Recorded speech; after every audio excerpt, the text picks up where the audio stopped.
അടുത്തതായി നമ്മുടെ മുഖ്യ അതിഥിക്കുള്ള ഉപഹാര സമർപ്പണമാണ്.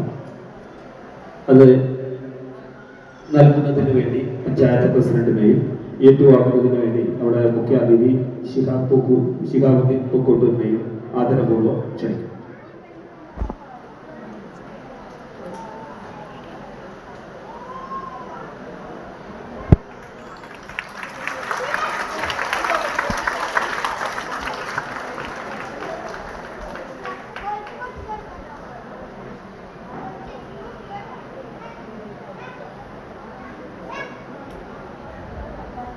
അടുത്തതായി നമ്മുടെ കോലൂർ പഞ്ചായത്തിന്റെ എല്ലാ പ്രവർത്തികളുടെയും ന്യൂസുകൾ കവർ ചെയ്തുകൊണ്ട് കോലൂർ പഞ്ചായത്ത് ഭരണസമിതിയോടൊപ്പം നിന്ന് പ്രവർത്തിക്കുന്ന ഫർസീനൊരു ഉപഹാരം നൽകുന്നതിന് വേണ്ടി പഞ്ചായത്ത് പ്രസിഡന്റിനെയും അത് ഏറ്റുവാങ്ങുന്നതിന് വേണ്ടി ഫർസിനെയും ആദരപൂർവ്വം ക്ഷണിക്കുന്നു.